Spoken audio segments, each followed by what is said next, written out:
Bonjour et bienvenue dans cette nouvelle vidéo dans laquelle je vais te montrer un test d'intelligence qui va non pas te montrer si tu es intelligent ou pas, mais plutôt te montrer quel type d'intelligence tu utilises. Et je te le dis tout de suite, nous allons pas parler des 8 types d'intelligence, on va laisser ça pour une autre vidéo. Je vais te montrer deux types d'intelligence qui sont vraiment très simples à comprendre. Et sans plus tarder, nous allons tout de suite passer au test. Alors le test il est super simple. Tu as un bout de bois dans lequel au milieu il y a un clou et tu as 13 autres clous. Tu dois trouver le moyen pour que ces 13 clous que tu vois sur la table doivent tenir sur le clou qui est au milieu. Donc tu n'as le droit d'utiliser aucun outil, juste tes mains, et la structure que tu vas créer doit tenir d'elle-même à la fin. Alors je répète, tu dois trouver le moyen pour que les 13 clous qui sont sur la table tiennent sur le clou qui est au milieu. Alors les clous n'ont le droit de toucher rien du tout. Ils peuvent se toucher entre eux, mais ils ne doivent pas toucher la table ou autre chose. Et à la fin, ta structure doit tenir d'elle-même.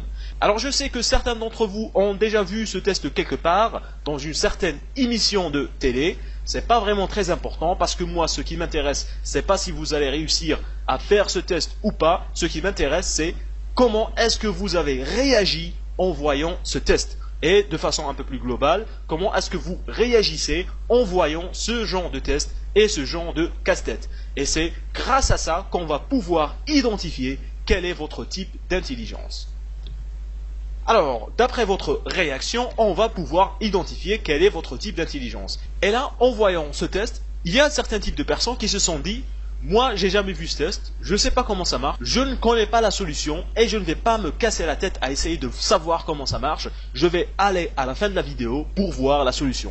C'est le genre de personne qui va se dire: moi, j'aime utiliser mes connaissances. Et dans ce cas-là, je n'ai aucune connaissance sur ce test, je ne sais pas comment il marche, je ne me casse pas la tête à essayer de trouver comment ça va marcher. Après, tu as des gens qui vont se dire: ah, j'ai déjà vu un truc comme ça quelque part, je pense que je peux utiliser mes connaissances et les modifier un peu pour trouver la solution à ce problème, parce que j'ai déjà vu quelque chose comme ça quelque part. Là, c'est le genre de personne qui va se dire: j'aime trouver des solutions en modifiant ce que je connais déjà. Après, tu as bien sûr des gens qui vont se dire: moi, j'ai jamais vu ce test, mais j'ai bien envie d'essayer pour trouver comment ça marche. C'est le genre de personnes qui vont se dire: j'aime bien essayer de trouver mes propres solutions. Et enfin, tu as les personnes qui sont tellement excitées par ce test qu'ils sont peut-être même allés chercher un bout de bois, des clous, et ils vont essayer de faire le test chez eux à la maison. C'est le genre de personnes qui veulent toujours trouver des solutions. Ils se disent: je suis vraiment heureux que si je trouve mes propres nouvelles solutions. Alors, d'après votre réaction, on va savoir quel type d'intelligence vous utilisez. Si vous êtes une des personnes en bleu, que vous vous identifiez aux deux personnes en bleu, vous utilisez votre cerveau gauche. Par contre, si vous vous identifiez à l'une des deux personnes en vert, vous utilisez votre cerveau droit. Alors, de façon un peu plus simple et beaucoup plus concrète, si vous utilisez votre cerveau gauche, vous êtes le genre de personne qui va utiliser ses connaissances pour résoudre ses problèmes. Alors qu'une personne qui utilise son cerveau droit va utiliser son imagination pour résoudre ses problèmes.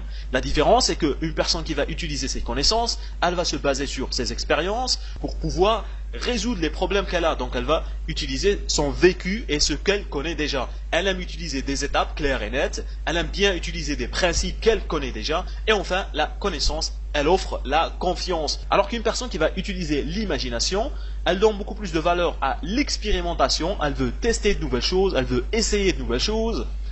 Elle n'aime pas avoir de structure, de base. L'imagination n'a aucune structure, elle n'aime pas suivre les structures, les étapes et les principes. Généralement, l'imagination va nous permettre d'avoir de nouvelles idées. On ne peut pas avoir de nouvelles idées en utilisant nos connaissances, parce qu'en se basant sur nos connaissances, on va utiliser ce qu'on sait déjà. Et enfin, le grand problème avec l'imagination, c'est la distraction. Quand on essaye de résoudre un problème en utilisant l'imagination, souvent on a tendance à être totalement distrait et on se retrouve à faire quelque chose de complètement différent. Revenons à notre petit casse-tête du début. Alors là, tu as le choix. Tu peux soit utiliser tes connaissances pour le résoudre, c'est-à-dire tu vas utiliser les principes que tu connais déjà, les principes de masse, de gravité, d'équilibre, ou tu vas utiliser ton imagination. Dans ce cas-là, tu vas chercher dans le côté des formes, structures, arrangements et dispositions qui vont te permettre de résoudre ce petit casse-tête.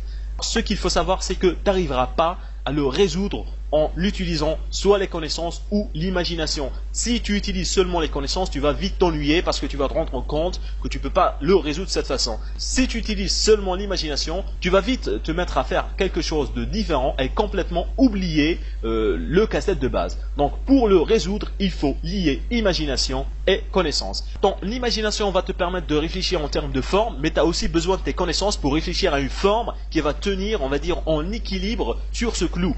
Et après un certain temps, tu vas éventuellement, si tu passes assez de temps à réfléchir à ça, tu vas trouver qu'il y a une certaine forme qui va tenir en équilibre sur le clou. Cette forme, elle ressemble à ça. Donc tu as un clou, tu as tous les autres clous qui sont l'un à l'opposé de l'autre, et tu vas pouvoir mettre ça sur le milieu du clou. Ça va tenir tout seul et tu auras la réponse à ton casse-tête. Alors je te montre comment ça marche. Tu as un clou ici, tous les autres clous qui sont l'un à l'opposé de l'autre, et un autre clou au-dessus pour bien tenir toute la structure. Donc voilà comment ça marche de façon un peu plus claire. Et voici les étapes en fait pour résoudre ce petit casse-tête si tu as envie d'impressionner tes amis.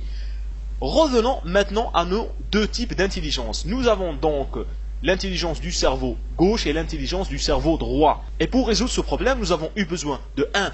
Nos connaissances, mais aussi de notre imagination. Tous les problèmes ne demandent pas toujours d'utiliser ses connaissances et son imagination. Souvent, tu vas avoir des problèmes qui ne vont être réglés que par tes connaissances, et souvent aussi, tu vas avoir des problèmes qui ne peuvent être résolus seulement que par ton imagination. Mais généralement, si tu arrives à bien lier les deux, tu pourras régler un grand nombre de problèmes.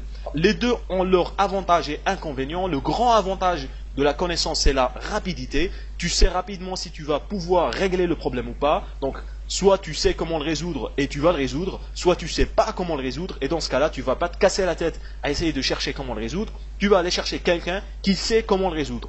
Le grand désavantage, le grand inconvénient des connaissances, c'est qu'ils sont limités. Tes connaissances sont limitées à ce que tu connais, et tu ne peux pas réellement résoudre un problème si tu ne connais pas, si tu ne sais pas comment est-ce que tu vas le résoudre. Même chose pour l'imagination, son grand avantage, c'est qu'elle est illimitée. Il n'y a aucune limite à l'imagination. Par contre, elle est beaucoup plus lente.